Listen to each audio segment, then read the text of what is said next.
Hello, ladies and gentlemen. This is NateFNGreat from the Game Changer podcast, and it is that time again. It's time to talk about the Wrestler of the Month, and well, actually, in this case, it's wrestlers, because it is a team that I have definitely been very fond of and have no problem expressing my love and gratitude for these guys. It is indeed Randy Fitzsimmons, Willie Wylde and Randy. Guys, thank you so much for your time. Yeah, thanks for having us. It's about time you got us on this show. Appreciate your love, man. Appreciate it. And the thing is that this is the first tag team I've actually had on the podcast. It was supposed to be Players Club, but unfortunately, things happened.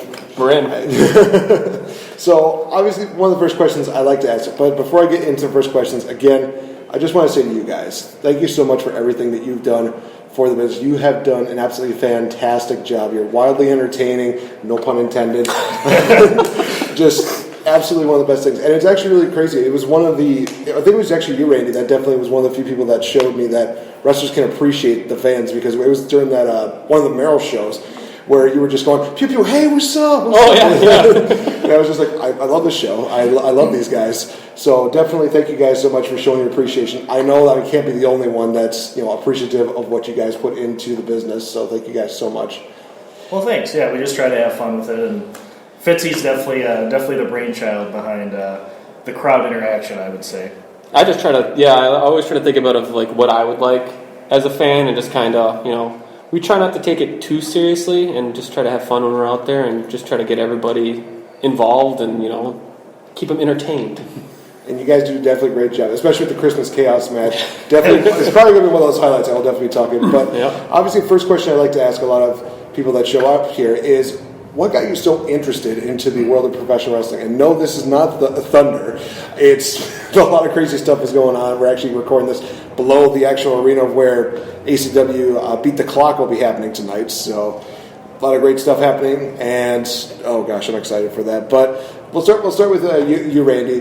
What was something that really got you invested into wrestling? Something that made you want to watch it as well as be a part of it? When I first started, my first, foray into wrestling was when I was younger, and I saw Andy Kaufman and Jerry the King Lawler, and I just loved everything that he was doing, and just his interaction with the fans, and just him making fun of Jerry Lawler. And then the first wrestling show I ever went to was it's at the Rosemont in Illinois. I'm from Chicago, so it's at the Rosemont, and that was when the $1 Million Man was doing the thing where he'd call a kid out, and say, "I'll give you $500, you can bounce the ball 10 times."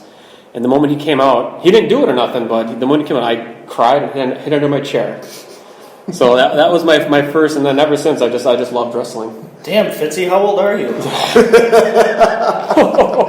I was very young then, but it's early just 20s, huh? Yeah, it's just something that I've always loved, and I just always loved the interaction with the fans, and then fast forward to the I was big into the Attitude Era and all that stuff, and just wrestling in my buddy's basement and that kind of stuff. And then I met Swoggle at a baseball game randomly. He walked past me, and I looked at him, and I was like, go to my wife. She was my girlfriend then, my wife now. I think that was Hornswoggle. This was when he was still at the WWE. It was right after his hair versus mask match, because he was bald. Oh, okay. And she's like, "No, that's not him." And we kind of sat around and waited. And I was like, "Hey, do you mind if I get a picture with you?" And he's like, "Yeah, sure." And then he invited us out for drinks that night randomly. And then we became best friends, I'd have to say. And then he started the camp up, ACW Training Academy, and it was something I always wanted to do. And I approached him. I said, "Hey, I'd love to be in it." And he goes, "You won't last a day." I do remember that, because when I had the interview... Yeah, and so it was me and Big Cat, and Big Cat was like, "I'll get in on it too." And he's like, "You two won't make it the first day." And here we are. It was I think there's about maybe 15 people in our first camp. Will, what do you think? I would say 12 to 15. Yeah, and so the only 4 to make it out were me, Willie, Bogger, and big bulldozer Mike Morris. Oh, okay. And he doesn't wrestle anymore. He had to move out of the area. But so now just the 3 of us. Just the 3 of us. That's where we're at. Last man standing. So, Willie, same question to you. Who are some people that kind of influenced you to really enjoy the professional wrestling world, and who's kind of been an influence to you to train to be a wrestler? Sure. I mean, similar to Fitzy, for a lot of us, it stems in our childhood. I mean, that's when a lot of us fell in love with it. For me, it was Shawn Michaels. He was the first wrestler that really kind of captivated me. I was still pretty young when for his first run I didn't really get, but his second run when he came back in 2002, that was kind of my first exposure to wrestling and at least watching it religiously. So Michaels was really who got me into it, and I've had a love for it ever since. And similar to Fitzy too, I moved down to the Oshkosh area to start college, and I was working at Target in Stroll's Hornswoggle, and I knew right away it was him, and I went up and talked to him, and same thing. It was we're starting this camp. Here's my information. He didn't invite me out to drinks, but whatever. No hard feelings. I wasn't old enough to drink at that time. You didn't have a wife with you either. He probably was with my wife. That's true. It was just yeah. Hey, but bring up your love of TNA. Yeah, I do love TNA. Well, did love TNA from about 05 to 2014. Big TNA guy. Big TNA guy. Yep. Team Canada, AJ Styles, Samoa Joe, you name it. I love me some TNA. Absolutely. Also, not Tested Albert. Okay. The other TNA. Yes, no, not the good TNA. Not the Attitude Era TNA, the TNA Wrestling, yes. Yep. Which is now Impact, I guess. And not quite the same, but it really has. There's some sparks of it that are still enjoyable. Like I will tune into it to watch Rosemary's stuff. Okay. She has definitely been one of those people that keeps me hooked in on the product. I'm still kind of interested in seeing how they do this whole deal with Tessa Blanchard, where she's the world champion now, but just gonna have to wait and see kind of where that goes. So definitely want to know. Obviously, before we get into how you guys came to be as a tag team, we'll start with you, Willie. Walk us through what it was like for your first match. You just got done with the training, and they're giving you the okay. First match, what was that kind of like? And Sure.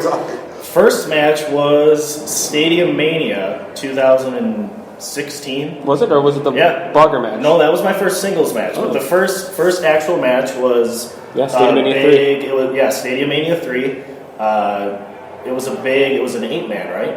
It was supposed to be an 8-man. Well, it was me, you, and then Gus and Jason J. Yeah, we're on our team. Yep. Yep. So that was actually my very first match. I teamed with Mike. Little did we know it would lead to Wylde and Randy eventually. But so that was my very first match against Dylan, Binder, and Seth. Yep, Big Seth.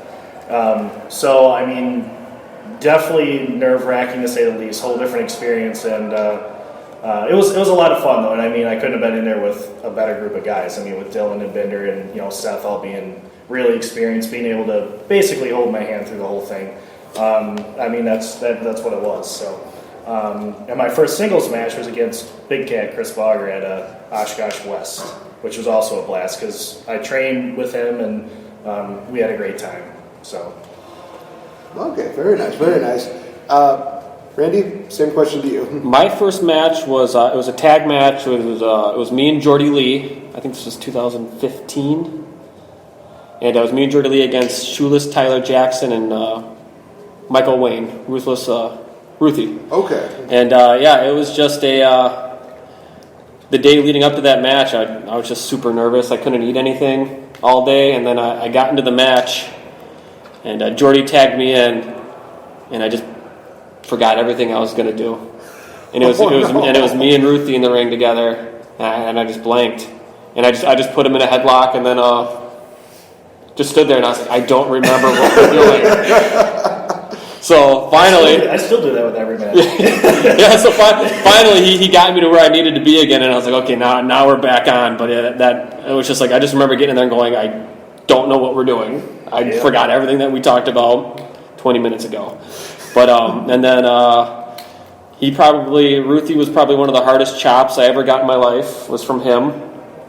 And then I think Shoeless Tyler Jackson kicked me in the nose. So it was a good first match. Me and Jordy won though, so we had that going for us. You had the W, but there were some parts there where it was like some of my body was left in the ring.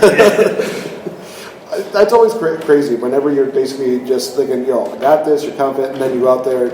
Stage fright can always it was just that, and I had about 25 people. I sold about 25 tickets there for that show, so I had a lot of people, and then it was just like the moment I got in the ring was like,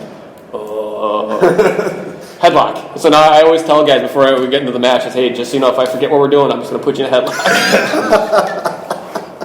So obviously, you mentioned that your first matchup was teaming up with Randy. Obviously, something clicked with you two that obviously either you guys or Dylan or somebody said, let's make this into a deal. How did that process kind of go about? Honestly, I think it was a matter of circumstance. I mean, I'm pretty fresh out the camp, and same with Fitzy here. For a while, they tried like different single stuff with us, and maybe Fitzy was going to team with someone else for a while. I know you and I were both in the first WrestleCon Battle Royal. So I don't think that we were really going on too far on our own as singles, and it just kind of was a matter of circumstance, and we were teamed together, and it's been 3 years now. Yeah, the original plan I know for me was it was supposed to be me and Bobby V were supposed to tag together. Yeah, that's right. And we were going to be called Hot and Randy. And then we were going to make our debut at the first WrestleCon, and it was supposed to be us two against Hurricane. There you go. Hurricane and Jordy. And then the Hurricane had some issues with TNA at the time, so he wasn't able to go, so he had to cancel the booking. So then it was just us in the Battle Royal, and then Bobby V couldn't make the show. Then he had his stuff going on with the State Fair stuff. So he wasn't getting booked anymore. So then they said, well, what if we put Willie Wylde and Randy together? I said, call us Wylde and Randy. And the rest, as they say, is history. And then we high-fived. Yeah. And then we had our first match together was against, was it Maru and Devlin Kane. And it was pretty much a squash match. Yeah, we got murdered. Yeah, I was achy after that one. We got murdered after that match. I haven't had much interaction with Maru since he wasn't work here, but Devlin Kane, I mean, he's a great guy. He was great to us in our first match too. I mean, I don't think he, really, for us having our first match, I think they took care of us pretty good. Yeah. I mean, we've been together. Like I said, it's been 3 years. We're the longest together tag team in ACW right now. Not that we're counting right now. Not that we're counting, but we are officially the longest running tag team in ACW. Well, there is always that fear in the back of your head is like, well, is this going to be the day that they're going to try and break us up? Is this going to be the day that they pretty much told us that we are together forever. Yeah. Oh, okay. Yeah, I mean, until Fitzy gets tired of me, I think we're... right. So... Well, people looked on our Facebook interactions. I've been basically chiming in and being like, I'll team up with you, Randy. or there's one where Randy's just like, I can't make this event. It's like, fine, I'll team up with you, really, whatever.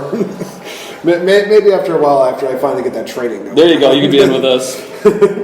Wylde and effing Randy. Yep, Nate the NateFNGreat and Wylde and Randy. I always joke with Fitzy that he's the Shawn Michaels to my Marty Jannetty, and it's super true because I was so in my shell when I started, and him with his stupid finger guns thing, eventually I just started copying because I'm like, what the hell? I don't have a thing, so I might as well copy his thing. And it honestly helped. It calms the nerve. It's good to be in a tag team. I don't know how well I would do in singles. I think it would be sink or swim, and I think I'd be sinking right to the bottom. So, thank you, Fitzy.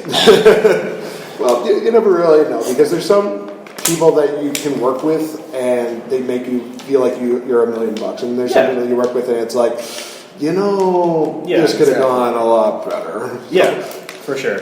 But speaking of that, and speaking of feeling like $1 million, for you guys, whether it's as a tag team or as a singles player, what has been your favorite match to be in, whether it is as a team? The pool party death match. Say probably the pool party death match against Famous Trash. I mean, we had quite a few matches with those guys, and it was always like you said. There's just some people you just have chemistry with in the ring instantly, and for us, I mean, they were those guys, and again, they were definitely very helpful veterans in the ring. They, especially for me too, just whether it be giving good ideas or just taking care of us in the ring, we had really good chemistry with those guys, and that pool party match, probably everything just went off without a hitch as far as a Wylde and Randy match goes. So that was a lot of fun. There was a lot of stuff in there that whether it was the pool chairs, the noodles, or even using the sunscreen, which I was already like, oh.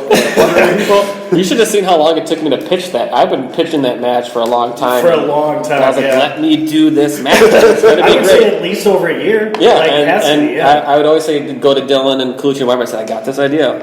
Let me do it at Tanner's. There's a pool. And then it took Famous Trash getting behind it. And then I told Avalon, and Avalon's like, I think we have something here. And then And see, that's the other cool part about those guys is like very seriously good in the ring, both of them, and they were willing to team up together and go against us two jackasses in a pool party death match and have a blast with it. So I think that's why it was so much fun too. It was one of those matches that definitely highlights, not only the entertaining part but also the wrestling part. Because yeah, absolutely. It's one of those things where wrestling can be so serious sometimes. Yeah, it's kind of cool to just have a guy or a group of guys like yourselves that definitely try to make it more entertaining. It's like it's not sports entertainment like WWE does, but it's one of those things where like we're here to not only show you guys what we got, but we want to at least show that hey, we can be entertaining. We can do this kind of shit. We can make a tree look amazing. I just like to when I'm thinking of matches or thinking of ideas for stuff, I always try to think of the card, and I look at our match and try to think of what is something that we can do that somebody's going to remember at the end of the night. Other than, you can have the greatest main event ever, this happened, but if somebody after the show says, holy cow, that Wylde and Randy match where they did that spot with the inflatable pool noodles, then I was like, I did my job. Or, wow, did you see when they slammed Aesop onto those dreidels?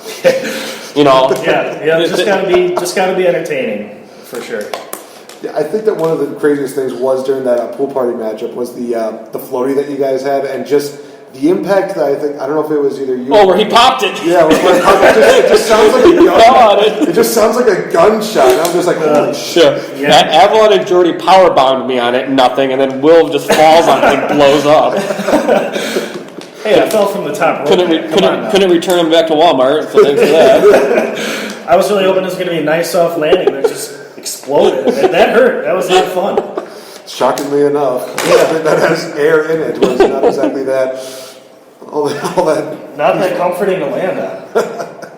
So for future wrestlers that are looking to be entertainment, beware of the floaties. Be careful of inflatable pool rafts. You want to spring for the quality. Get the good one. Go to the pool store, not Walmart. All right. So obviously, I mentioned best matches. So let's go to the opposite end of the spectrum. Is there a matchup that stood out to you that was just like everything went wrong? I'm talking like Dudley Boys versus Batista Randy Orton, first time ever, like wrong. Maybe not like you get injured. I had a match where it was in Beaver Dam, and I had just gone there, and I don't think I was booked, but Seth Gambino needed a tag partner. He was supposed to tag with Don Gotti. Okay. And Don Gotti had to work. And so they said, hey, do you want to be Seth's tag partner? I said, that's fine. That's no big deal. Because Seth he was with us for training. Like, he helped train us. I'd have to say. He was probably one of the guys that trained us. And I said, yeah, no problem. We could probably, that'd be fine. So it was me and Seth versus Kat Pernicus and Shoeless Tyler Jackson. And it was like, I get there, and Seth was not there yet. And then they weren't sure if Seth was coming. So then they said, hey, we're going to need you to do a triple threat match. We're like, okay, that's fine. And then we started calling a triple threat match. And then at intermission, we were supposed to go on right before intermission, or right after intermission. And then so intermission, we're calling our stuff. And then Seth showed up at intermission. And then Seth goes, oh, we'll just figure it out in the ring. So I was like, oh, boy. And this might have been my third or fourth match. And I was like, oh, boy. So then me and Seth are doing stuff, and he's calling spots that probably him and Bert would do, and he's trying to get me to do them, and I have no idea what he's talking about.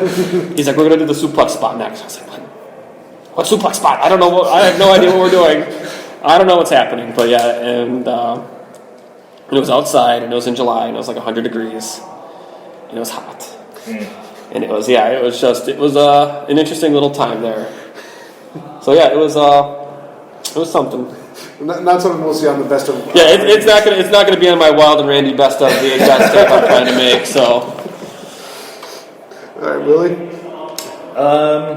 I would say Fitzy and I had a match against tag team move, Dylan and Galucci at Oshkosh West, where it was our first time main eventing. We were the tag team champs.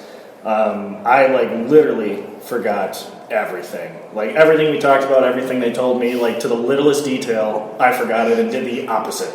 I don't know what was going on.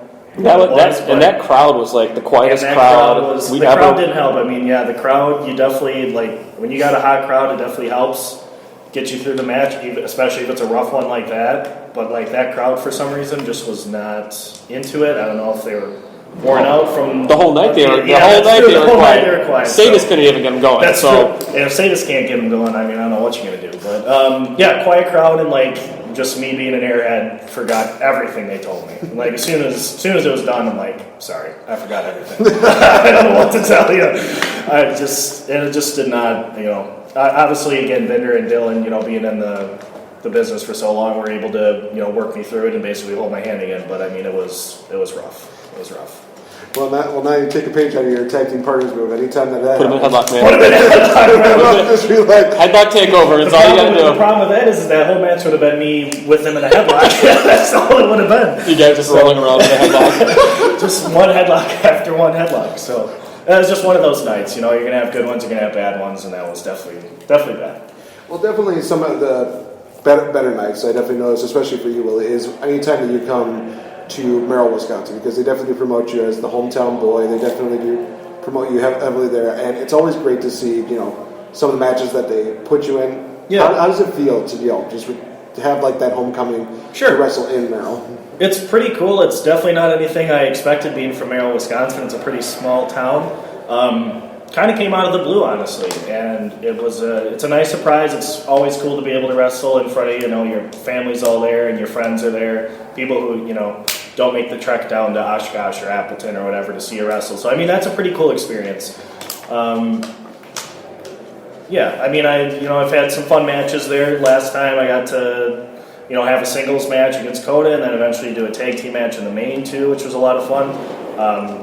Definitely helps me in the hometown guy. You get put in better spots for sure, but hopefully I can bring Fitzy with me a few of these times. He can see what Merrill, Wisconsin. I was on that one show with you. Yeah, I was the kissing contest yes, one. That's true.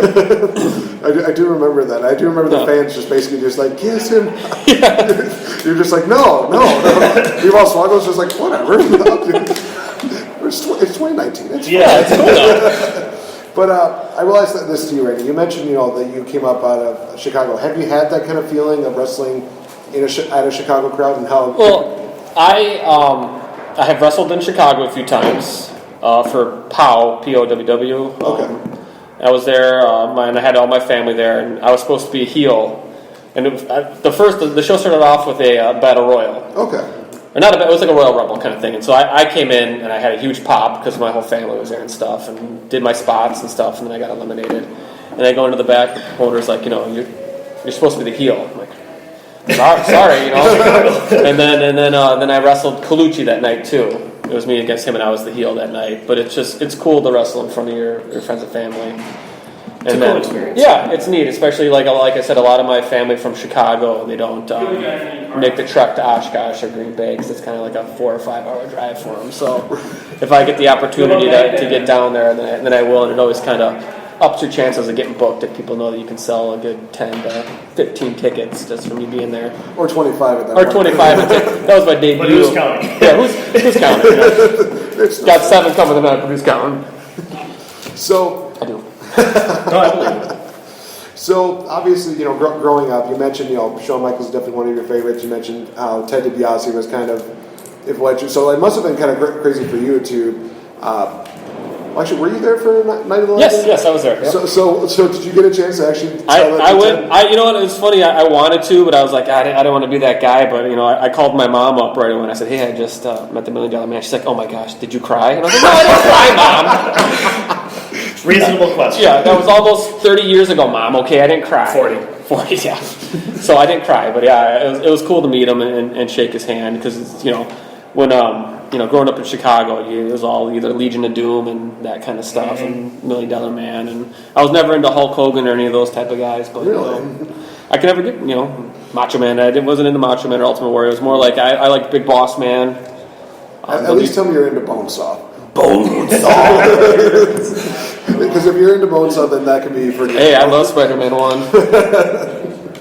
So, the question I was going to ask you: have there been any matches that you guys have seen as of recent that have been kind of influencing you to be like, I kind of want to be on either that level, or just something that kind of makes you look back and think, one of these days I'm going to get on that kind of, I'm going to get that kind of reaction, that kind of. Well, I watch a lot of I wouldn't say I watch a lot, but like Best Friends, like Chuck and Trent. Yes. I like how what they do and stuff is stuff that I kind of like to see, like me and Will do. Or like I'm into like a lot of like Orange Cassidy, Jarvis Cottonbelly, like comedy, or like Colt Cabana. That's what I usually watch and see how they work the crowd and see the things that they do. Cheap plug. He's going to be there for Water. I know Water City Wrestling Con, but I get like Doink the Clown. I used to watch a lot of Doink the Clown and Gold Dust. Like I was more into like those kind of characters and just different ways of wrestling, interacting with the fans, and just trying to use. I'm not a very muscular guy. I don't have the kind of body that I'm not a Logan Lynch or any of those guys. So I try. Got a good body. I know. So I try to think of different ways that I can portray myself or do things in the ring that make it believable that I can be there, or make it plausible that people want to pay to see me. You got to work with what the good Lord gave you, Fitzy. Hey, gave me a brain.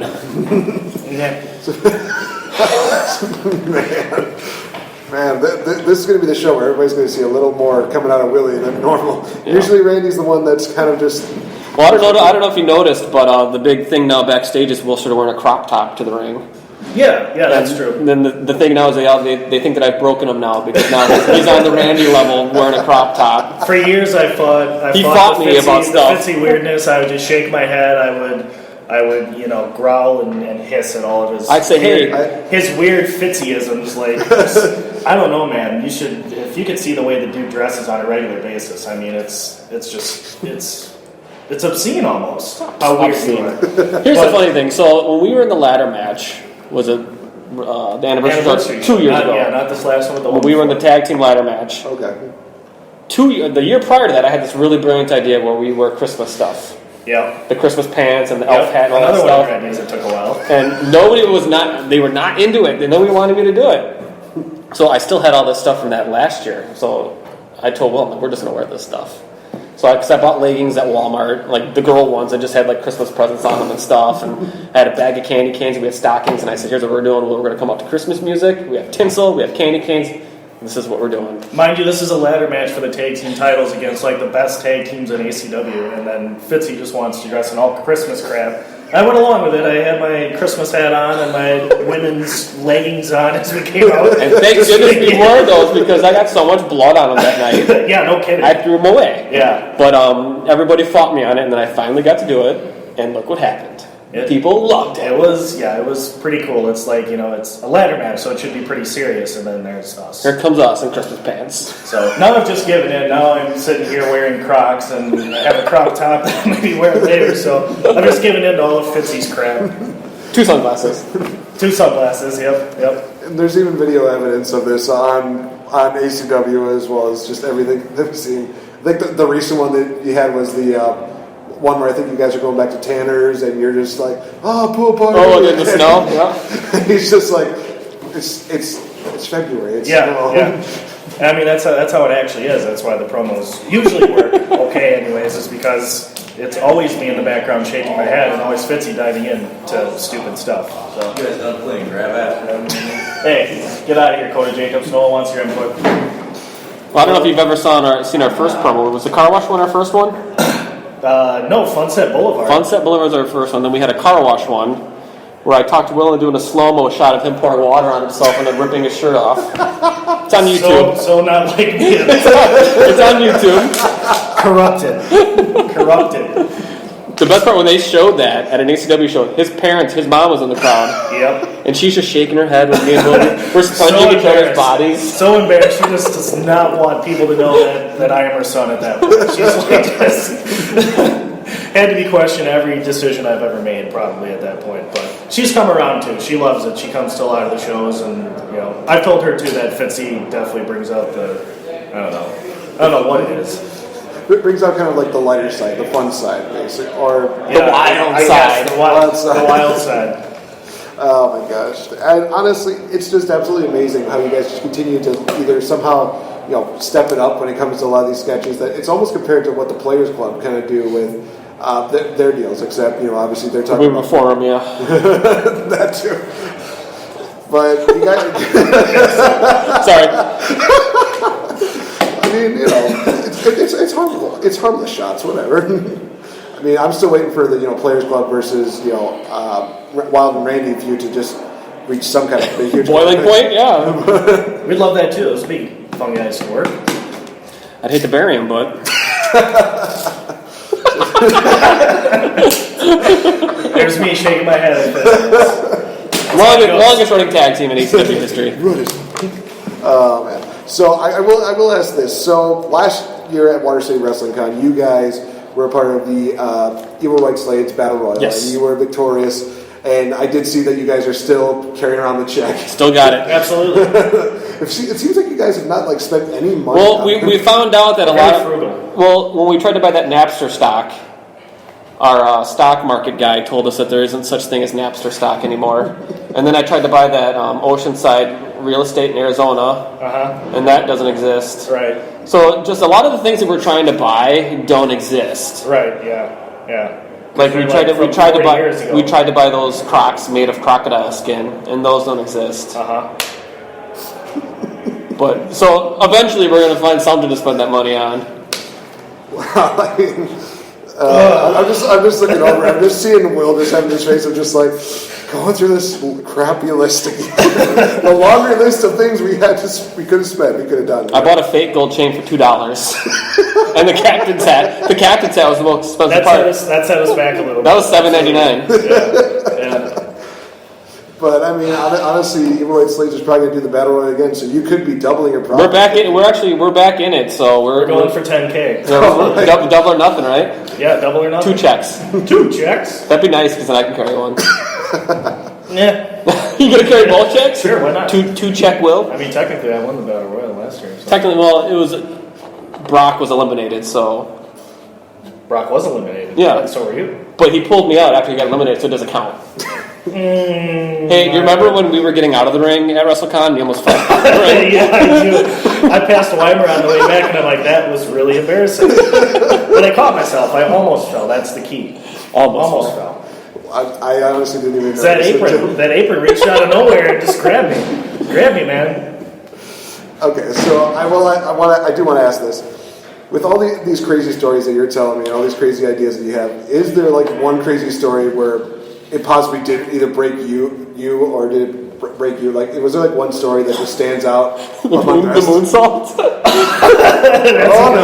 That's a good one. I can't say much crap about it because actually I can because I've never effed up that bad. That was bad. So who was that? It was an 8-man or it was a 14 tag turmoil. It was us, Players Club, Delirium. Was that the elimination match? Yeah, and Famous Trash. And I had this brilliant idea where I was going to do an acai moonsault off the apron onto everybody. And everybody was telling me... It was an acai piece of crap is what it was. They're like, hey, have you done this before? And I was like, no. And they go, well, maybe you should save that one then. I go, no, how hard can that be? I literally rallied every single person in this match and told them that Mike wants to do this and that you need to tell him no. And they just let him try it. And I was like, you don't understand. He thinks he can do this, but I know he can't do it. So the best part about it was Jesse Von Ruden in a previous ACW commentary said that Will was the most athletic guy in ACW. And so then I made a point to tell Eric, the guy that video records the matches, Ricky Baseman, who takes photographs of the matches, and told Jesse Von Ruden, when I hit this moonsault, you're going to be saying that I am the most athletic guy in ACW. And I told Ricky, you be here and take a picture of this. So there's a picture of me failing a moonsault. There's a picture of this? Yes. I don't think I've ever seen the picture, but I really want to see the picture now. I want to see this picture. So I had the bright idea. So it came to be the time, and I had Cash was there because I had all these big guys that were going to catch me. So what could go wrong? I had Cash down there, Avalon, Bogger, Jordy. They're all there. And I go down there and I give them the pew-pew thing, here I come, and then I made it to about a quarter moon maybe, and I just feel the back of Cash's forearm bonk me in the back of the head and flip me forward, and I just ate the ground. Yeah, I would say at best you made it an 8th moon. Yeah, I was calling it my crescent moonsault. And so that was that, that was a thing. Well, sometimes, you don't know if you can do the move until you actually try it. Exactly, right? And now, this was just one of those times where it was like... You know what I don't do anymore? I say moonsault. Moonsault period, maybe. So that's as far as I got. That was just don't even see your head. It's I just know, yeah. It's so if Cash probably wasn't there to knock me forward, I probably would have just took a digger head first into the ground. Oh, jeez. Which would have taught you a lesson, I think. That would have been the last moonsault I ever did, and probably the last time I walked. Yes, yeah. Here, look at I made a moonsault, nailed it. Oh man! Every time I mess up a move and I feel bad about myself, I just remember that moment. I'm like, that's not so bad. Hey, you know what they say? You miss 100% of the shots you don't take. Michael Scott. Yeah. All right. So now it's kind of like one of those situations where it's like, I may have fucked up this stunner, but at least I didn't try to do an icing moonsault. Correct. Yeah, you can only fuck up a stunner so bad. So yeah, that was my first and last moonsault I ever did. Oh my gosh, that is going to be a hard story to top from like any guess whatsoever. Yeah, that's a goodie. You got to go out there, man. You got to try to be the most athletic guy in ECW. Yeah. Keep trying. I'm just enjoying every single day. Even in this podcast, you guys can only just imagine how even sitting next to these guys, just seeing Randy being Randy and Billy just being like, why am I with you? It's been 3 years of shaking my head. It's funny. I'll text Will. I'll be like, hey, what are you going to do for a promo? And Will goes, I'm not the brains here. That's your job. Yep. I leave it in Fitzy's court. I think I came up with one promo idea. Which one did you come up with? I came up with when we were bad guy or bad guy. Not bad guys, but when I snuck you out of your house because you were. Oh yeah, when I was grounded. Yeah. The bad boy. We did all that bad boy for life stuff. We prank called slates. We prank called. We were flipping up. We were putting glass in the garbage. Yeah, we were real bad boys that day. Yeah, that was my one and only. But yeah, anytime that people ask who's the brains of the operation, I always humbly credit Fitzy there. He definitely. His mind just is nonstop with that kind of stuff. He usually, has 100 bad ideas and then he gets one good one, and it's really good. I just throw them out there. Yeah, he just throws it to the wall and sees what sticks, and it works. It works. And there's always that one that sticks, and it's like, crap. This one. Yep. Guess we're having Christmas carnage. Yep. I had the pleasure of actually doing commentary for that, and it was a very entertaining matchup. So that was just absolutely great. And plus, what isn't to like when it comes to seeing Aesop Mitchell and Aaron Arsenal just getting asses kicked by Christmas decorations? Another two good set of dudes right there too. Yeah, I'm hoping that there comes a day where I can scream at Aesop Mitchell. It's like, go back to Evolve. I was hoping to do it at Tanner's, but unfortunately because they had that snowstorm, it just that was a rough one. It just made it hard, and plus my car does not do well in the wintertime. Yeah. Like even last night, we had a little bit of snow on the ground in the Wassa area. It was already just slipping up. Oh no! I called before that show. I called Weimer up and I said, "Hey, I'm going to leave. Are we still doing this show?" He's like, "Yep." And I was like, "Are people going to come to it?" He goes, Maybe. It was pretty. I go, okay, but yeah, I think there was about 150 people there for a blizzard. A pretty bad one too. I mean, that was pretty cool. Yeah, so it was good. And it was pretty cool, but also pretty scary. Yeah, absolutely. Nothing like white knuckling it all the way up there. I know they're just people shows you how cool our ACW fans are. Yes, to be able to do that in a snowstorm. Absolutely. Awesome. So, final question I usually like to ask when it comes to the guests, especially talented guests and wrestlers like yourselves, is when all is said and done, and you guys are riding off into the sunset. What is the one thing that you hope that you left on the mark as far as professional wrestling goes? What is some one thing that you would love for people to take away from your guys' time in the ring?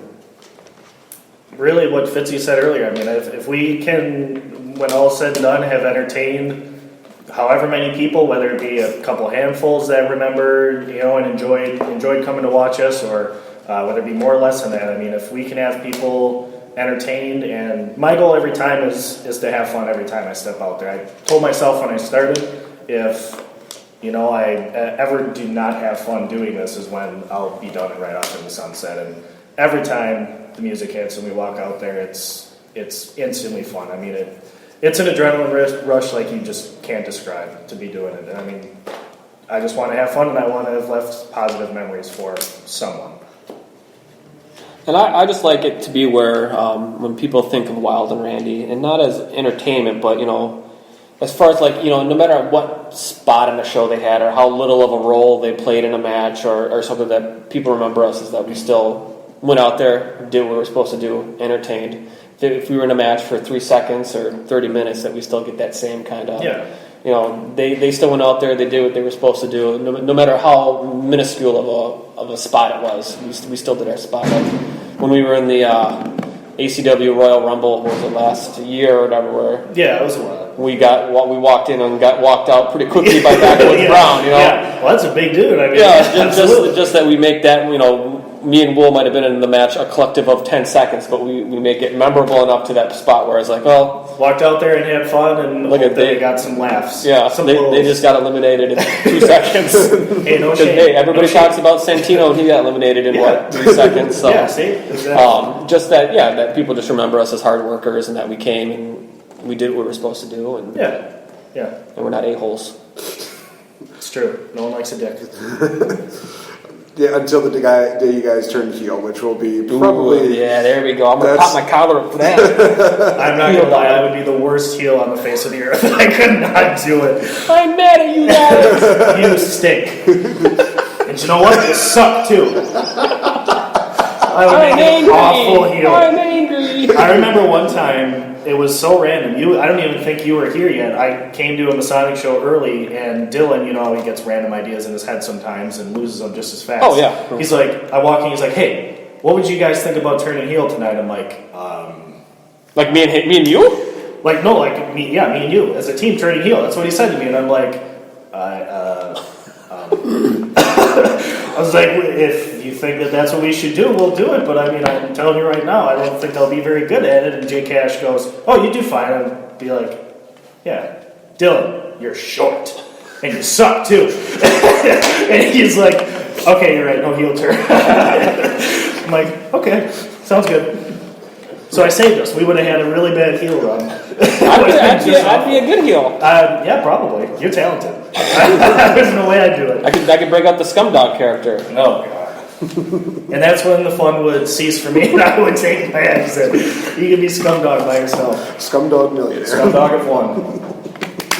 Scumdog. Well, guys, this is going to wrap up this edition of the Game Changer podcast. And obviously, what I like to do at the end is if you guys have social media, if you have any ways that people can connect with you, by all means, plug away. I am on the Insta as Willie Wylde, and I'm on the Twitter as Willie Wylde 5150. And yeah, that's about it. Okay, here's Willie Wylde's phone number. 1 Well, he wanted to see how we're going to get hold of everybody. Take it easy there. You can find Randy Fitzsimmons on Instagram at PewPewFitz, and you can find him on the Twitters at PewPewFitz also. And don't forget to check out Will Nye, the DJ guy. Yes, please do. For all your wedding needs.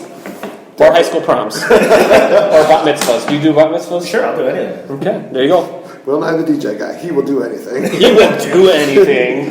Thank you guys so much for listening, and thank you to Wylde and Randy for being a part of this. It's always an honor talking to you guys. Always fun. Just seeing you guys evolve more as a tag team as days go by. And now I have a deeper appreciation for all the stuff that will go through. So thanks for having us. I appreciate you interviewing us and us being your first tag team. Please, Phil. The seeds are being planted ready. Thank you guys so much. Have a good one. Buddy. See you later.